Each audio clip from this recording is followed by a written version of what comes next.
Which is where quite a number of, quite a number of leaders stand in this particular matter. I do recall reading the asset declaration of Senator Shehu Sani, and he said that all public officers stand guilty until they prove themselves innocent in the eyes of the everyday Nigerian. So you would have thought that by now, perhaps just to show what exactly, what they stand for and show that they also mean this fight against corruption, we should have seen something from the Senate, especially from the top echelon of the Senate, and also from the House of Representatives as well, if we're not seeing much from the states just yet.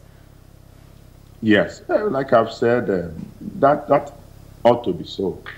But if that has not been done, it's like, as a lawyer, I have this training.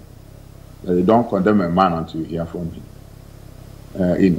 We are saying this now. I believe that as they witness more and more Nigerians reacting to their seeming tardiness in terms of going the extra mile to comply with the provisions of... Is this something that you would deliberately, you think the Nigerians should pressure them to do? That is not necessary at all. But it isn't? That's not necessary. But you did say earlier that even though the law does not allow, or the law did not spell out, you think that just to show that, one is morally upright, one should go beyond the letters of the law to just declare their assets. You did say that earlier. Yes, I said so, precisely, yes. I said so earlier. So that's what I'm saying. It depends on the quality of the individuals who are there. You see, there are some people who are extremely legalistic and they want to be seen to be abiding by the law to the extent of the provisions made by the law.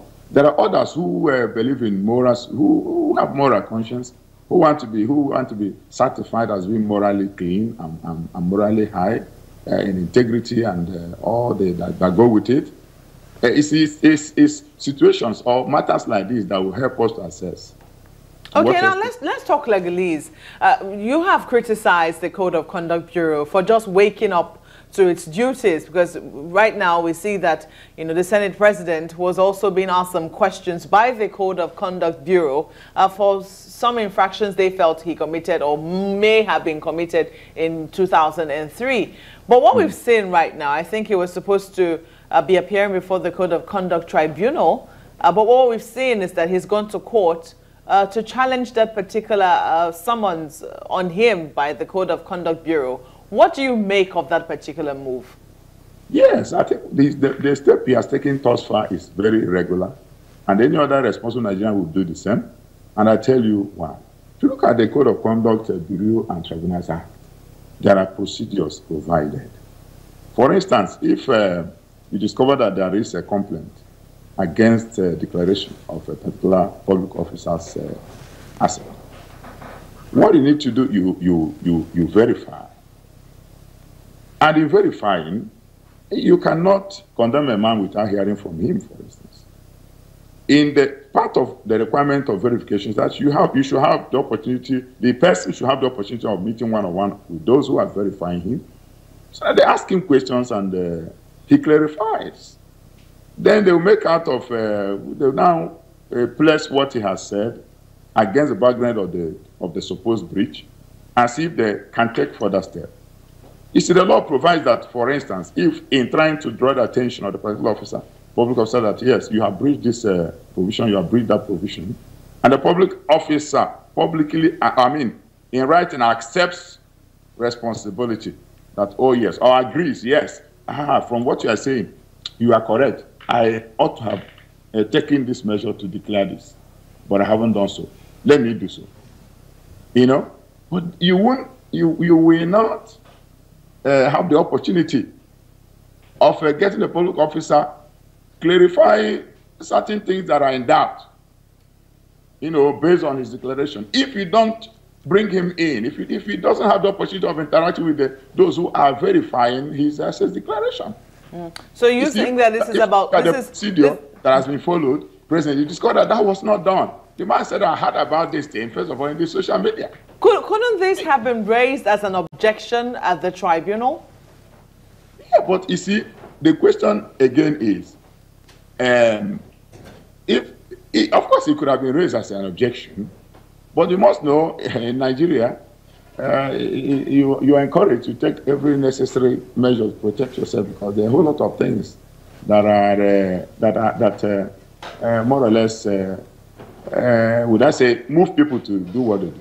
Because quite a number of people will say, just sorry to interrupt you, Mr. Egemba, but quite a number of people will say that this could send a wrong message on where he stands in terms of the war against corruption.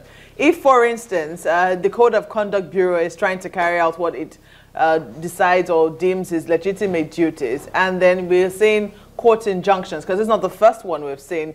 We've seen some senators go to court to stop trials or any form of investigation or arrest against them, and we've even seen some former public office holders do that.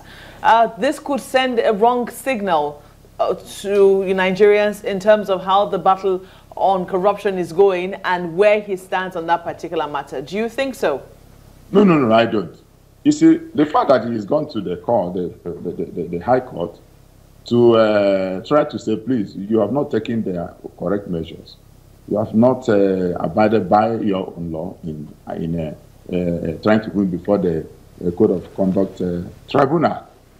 It's not by that saying that I ought not to have been verified, or my asset declaration ought not to have been verified, or that the Bureau should not take appropriate and necessary measures. That's not what he's saying. He has said that he's willing to cooperate with the Bureau. He's willing to cooperate with the Tribunal. He has said so, and I have read it. But he's also said he believes this is a witch hunt. Yes, but if you look at what has been happening since he came to power, since he was elected as Senate President, you will have the same fear with him if you are in his shoes. This is a man who the body that has the power, the Senate. I mean, whoever should be the Senate President should be what we call by the election of the senators themselves. They reserve the right to say, okay, you be our Senate President without any interference from anyone. Who do you think could be witch hunting him?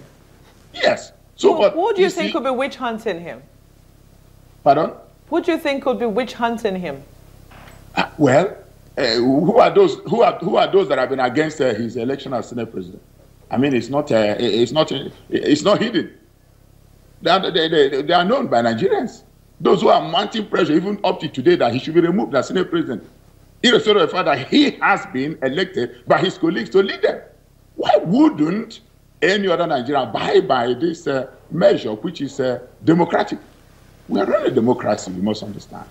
Time has gone when somebody wakes up from somewhere and you think you have sufficient muscle to impose anything or any person upon the people. Today, the Senate has woken up and they say, we want to give ourselves as Senate President. What is wrong with that? Are you suggesting then that the Code of Conduct Bureau could be under the influence of some other persons other than its own influence?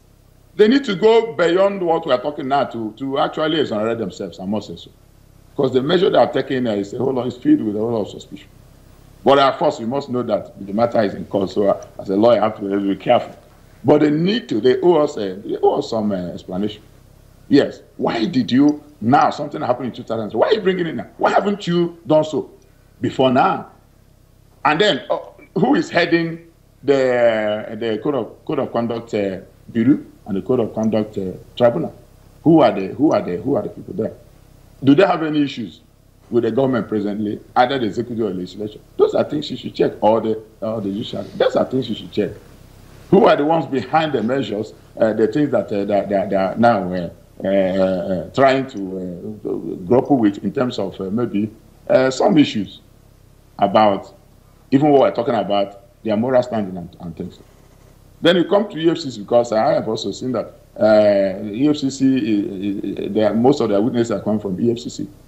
Does any top person in EFCC have any issue with the Senate at the present time?